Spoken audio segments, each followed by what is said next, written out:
पिछले कुछ दिनों से जो इस्लामोफोबिया के रिफ्लेक्शन में असम के सिविलियंस के ऊपर, निहत्थे सिविलियंस के ऊपर गोली चलाई जा रही है। हम चाहते हैं कि असम के में जो मुस्लिम किलिंग हो रही है उसको बंद किया जाए। जर्नलिस्ट जिसे कहा जा रहा है वो जिस तरह से उस डेड बॉडी पर कूद रहा है, उस शरीर पर कूद रहा है, उससे पता चल रहा है कि जैसे लोकतंत्र हमारे देश में मर रहा है और पुलिस प्रशासन और गोदी मीडिया मिलकर उसे मार रहे हैं। असम के सीएम ये बात जानते हैं, वो अपने सिविलियन पर, अपने निहत्थे सिविलियन पर गोली चला रहे हैं। उन गोली को बंद करना होगा, उस विस्थापन को बंद करना होगा, ये मुस्लिम विरोधी सोच को बंद करना होगा और इस्लामोफोबिया को खत्म करना होगा। असम में जिस तरह के हालात ये बना रहे हैं तो मुझे अफसोस के साथ कहना पड़ता है कि ये एक सच है कि देश में बहुत सारी जगह आज मुसलमान खतरे में है। अमित शाह ने कहा था कि हम हिंदुस्तान पे 50 साल हुकूमत करना है, तो सिर्फ उसी एजेंडे पे वो चलना है। इसी तरह पोलराइज करा के इलेक्शन जीतना चाहते हैं, सत्ता हासिल करना चाहते हैं। 2014 से जब ये सत्ता में आए हैं तब से ये हिंसा और नफरत की राजनीति कर रहे हैं। समाज में अलग अलग तरीके से लोगों को बांटा जा रहा है और मुसलमानों के लिए,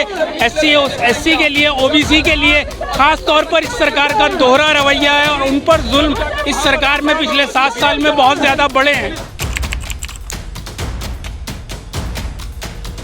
छात्र एक बार फिर सड़कों पर उतर आए हैं। जिस तरीके से असम में मुसलमानों का नरसंहार किया जा रहा है, जिस तरीके से आपने वीडियो देखा होगा कि असम में किस तरीके से भाजपा सरकार गुंडागर्दी पर उतर आई है मुसलमानों के खिलाफ, उसी के खिलाफ आज दिल्ली के जंतर मंतर पर जन सैलाब उमड़ा है, छात्रों का जन सैलाब उमड़ा है और छात्र हमेशा से सरकार की गलत नीतियों का विरोध करते आए हैं और आज तमाम छात्र सड़कों पर उतर आए हैं। तमाम छात्र असम के सीएम के खिलाफ उतर आए हैं। क्या आज आप लोग क्या मांग कर रहे हैं? ये पिछले कुछ दिनों से जो इस्लामोफोबिया के रिफ्लेक्शन में असम के सिविलियंस के ऊपर, निहत्थे सिविलियंस के ऊपर गोली चलाई जा रही है, इसके विरोध में हमारा ये प्रदर्शन है। हम चाहते हैं कि असम के में जो मुस्लिम किलिंग हो रही है उसको बंद किया जाए और जो लोग कुछ दिनों पहले अफगानिस्तान पर और उनके लोगों पर विधवा विलाप कर रहे थे, तो असम के लोगों के लिए भी आवाज़ उठाई जानी चाहिए। वहाँ के एसपी को सस्पेंड करना चाहिए, वहाँ के डिस्ट्रिक्ट एडमिनिस्ट्रेशन को अकाउंटेबल बनाना चाहिए, क्योंकि कोई भी गोली चल रही है वहाँ के जिम्मेदारों का और वहाँ के एडमिनिस्ट्रेशन लोगों की इजाज़त के बगैर गोली नहीं चल रही होगी। असम के सीएम ये बात जानते हैं, वो अपने सिविलियन पर, अपने निहत्थे सिविलियन पर गोली चला रहे हैं। उन गोली को बंद करना होगा, उस विस्थापन को बंद करना होगा, ये मुस्लिम विरोधी सोच को बंद करना होगा और इस्लामोफोबिया को खत्म करना होगा। लेकिन ये सरकार तो सबके साथ के विकास का बात कर रही है। जी, बातों में और उनके कामों में बहुत ज़्यादा फर्क दिखाई देता है। अगर सबके साथ और सबके विकास की बात की गई होती तो 800 लोगों को बेघर नहीं कर दिया गया होता और जब वो अपने हक की बात के लिए अपनी आवाज़ उठाने लगते तो उनके सीने पर गोली नहीं चलाई जा रही होती। तो छात्र कहीं ना कहीं बहुत ही नाराज है। जिस तरीके से आसाम पे वहाँ पे, हालांकि वो यहाँ के उनके पास सारे डॉक्यूमेंट्स हैं, सारी चीज़ें हैं, इसके बावजूद उनके साथ जिस तरीके से पुलिस ने अत्याचार किया है, डिह्यूमनेशन, जो इस तरह से गैर इंसानी सलूक उनके साथ किया है, ये बिल्कुल गलत है और इस पे जो सीएम हैं वो इस्तीफ़ा दें और जो वहाँ के एसपी और डीएसपी वगैरह हैं वो सब उनको सस्पेंड किया जाए, ये हमारी डिमांड्स हैं। सर, आप लोग असम के मुख्यमंत्री के इस्तीफे की मांग कर रहे हैं। देशद्रोही कहने में 2 मिनट नहीं लगाएगी सरकार, तो लगा दे।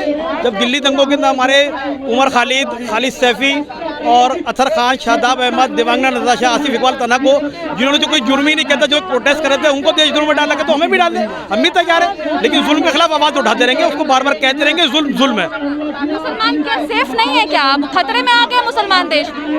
ये जो है राजनीतिक लोग इस तरह की बात कहते हैं कि मुसलमान खतरे में, लेकिन उन लोग जो बहुसंख्यक समाज है उसको सोचना पड़ेगा कि खतरे में वो लोग हैं, मुसलमान खतरे में नहीं है।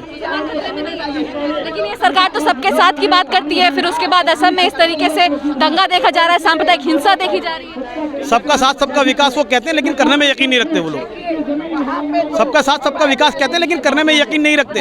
उनको सिर्फ पोलराइजेशन करके, जो अमित शाह ने कहा था कि हम हिंदुस्तान पे 50 साल हुकूमत करना है, तो सिर्फ उसी एजेंडे पे वो चलना है।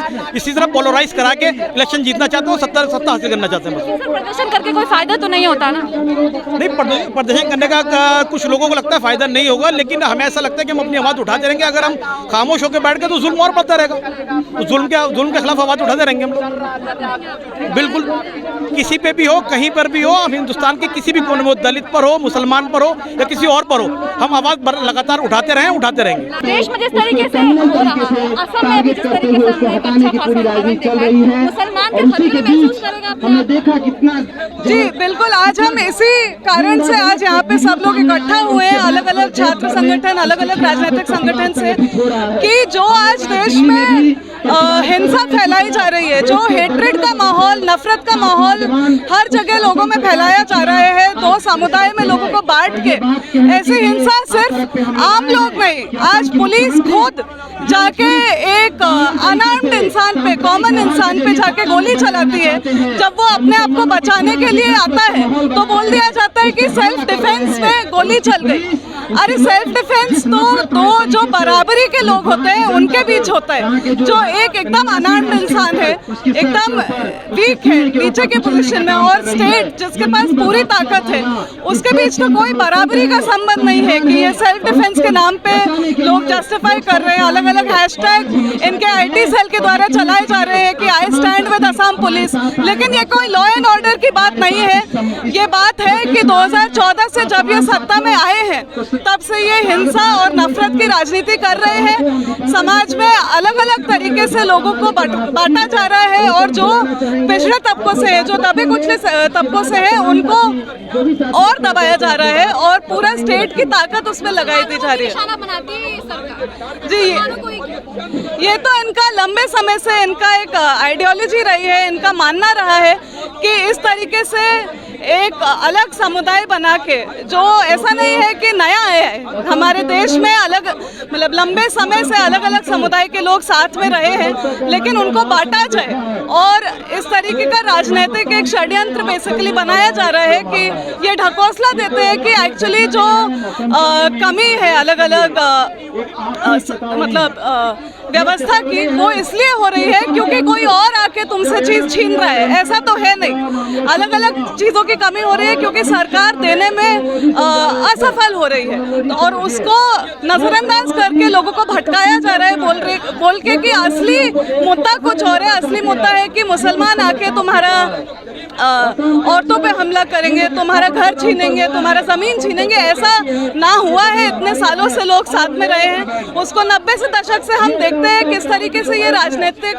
एक सोच आगे बढ़ाई जा रही है, और उसी का नतीजा है कि पिछले 6-7 सालों में हमने और बड़ी संख्या में लिंचिंग होते हुए देखी है। अलग अलग राज्यों में हमने देखा है कि आम जनता और पुलिस का पूरा समर्थन रहता है इसमें, कि लोग मॉब में आके लिंच कर दे, उसका वीडियो अलग अलग जगह पे फैलाएं और उसके खिलाफ कोई कार्रवाई नहीं होती है। तो आज वो कदम पुलिस खुद उठा रही है। आप लोगों की बात सुनी जाएगी क्या, क्या लगता है? छात्रों पर तो लाठी सरकार ऐसे ही चला देती है। जी वही है, जो भी आज के दिन में इसके खिलाफ आवाज उठाता है उसको अलग अलग तरीकों से गलत बना दिया जाता है, क्योंकि मीडिया, सोशल मीडिया हर चीज का इस्तेमाल करके ऐसे नैरेटिव्स बनाए जाते हैं। लेकिन इसका मतलब ये नहीं कि आवाज नहीं उठाई जाएगी, आवाज जरूर उठाई जाएगी और उठाते रहने की जरूरत है, जब तक इन ताकतों को हम पूरी तरीके से चैलेंज ना करें और हरा ना दें।